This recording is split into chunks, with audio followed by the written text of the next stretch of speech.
Just want to explain two realities to you that Jesus came to share or made known to us. And this is truly, really for us to understand how our Father, how God feels towards us. We sometimes think about it in a very natural sense, in a five senses sense, but he used examples that explains a higher reality to us so that we can appropriate it and make it our own and start to believe it. So this is just a journey that's maybe before even 30-fold understanding, and it will then grow to 60-fold, 100-fold. These two things are sometimes difficult to understand,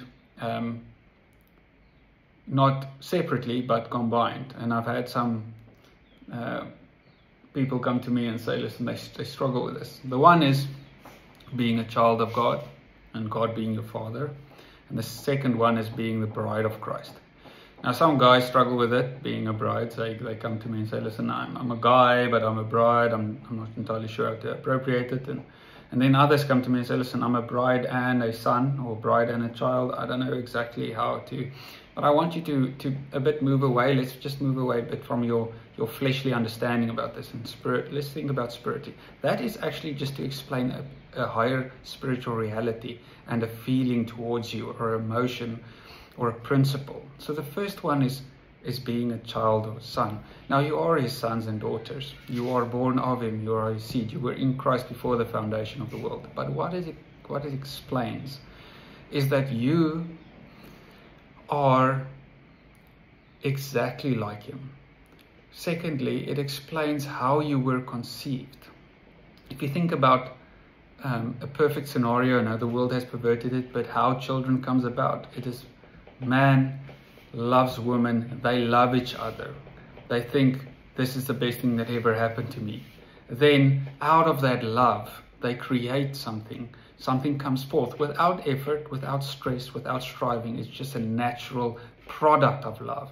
Then a child comes. So if you think about it, a child is actually being a child, being a son. You were created in love, by love, to be loved. That's the purpose why you create. This purpose why you get children. You don't get children to do stuff. I know certain people might get children for them to work, like in the old days, but that's not how your dad is. You get children to love them, to pour your love. Firstly, that child comes from a desire of love. That's how he's created or born and conceived. And secondly, it is to be loved. So that's the one reality, and it's such a beautiful reality that Jesus came to show us about Dad being our Father. He's God being our Father and our Dad. The second one is the bride of Christ. Now, if you think about all the movies you've ever watched, about these romantic comedies and even war stories like Troy, where literally it's motivated by the love of a woman to cross land and sea, climb the highest mountain, literally go to war for that woman, protect them, die for them, provide for them. That is exactly what he also tries to explain to you that is a separate type of principle of how he feels towards you. So not only are you just his child and you are in love, made by love to be loved, and he wants to provide for you, and he wants to take care of you, wants to enjoy you, he wants to just pour his love into you. He also wants to love you and be intimate with you in the sense that he is one with you. Now, if you think about it, it's maybe PG, but this is almost unity. And I'm not trying to, again, try to pull back a bit of the three-dimensional and fleshly thinking. Think about the principle. If you were ever in love and truly in love, you will know that you want to almost absorb that person into you. You love them so much that you're like, I just want to see them. Everything looks better.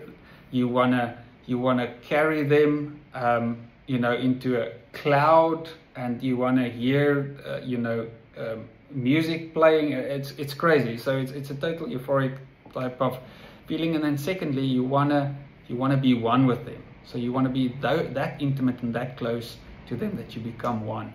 And that's also just the Father and the bridegroom explaining to you with those two sort of archetypes that is our Father's heart towards us. That's God revealing himself and how he feels towards us. So we move away from this distant, useless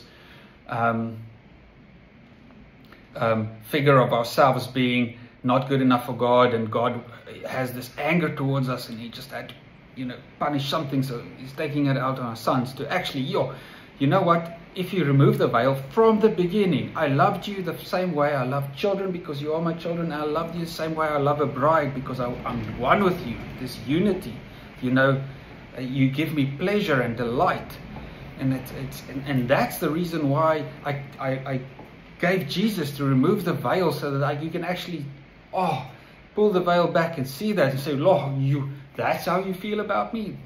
That's actually always been the truth. It's been the truth all these years, all these thousands of years, all your years.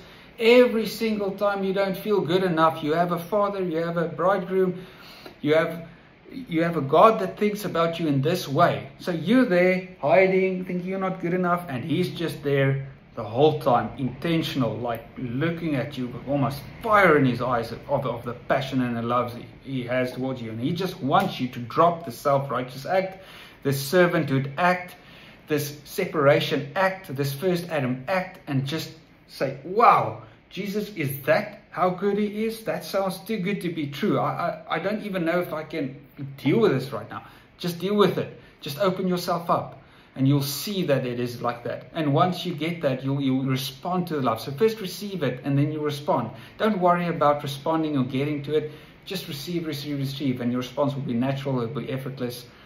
And that's our Father, that's our bridegroom, that's Jesus, that's our God, that's what he wanted to come and reveal to us. So just accept it. I mean, let go of all this suffering, just get go of this image you have of yourself not being good enough. I mean, he shouted from a mountaintop by hanging himself across and saying, I'm dealing with all the separation that you have in your own mind. I'm dealing with it. It's done. Here is the proof. If you want proof, like we're very physical beings, we need proof, we want to see it. Here's the proof. I'm giving my body. What more proof do you want? I'm doing it unto death. What more proof do you want? That I love you, that I want to be intimate with you, that we are one. That's your Father. So I just encourage you to just fall into this. Just fall into this, and explore the depth of it. That is, thank you. Thanks, Jesus, for revealing this to us. I mean, we're pulling back that veil, and we're just accepting you, Dad, as you are, and we stop all the resistance. We just accept you.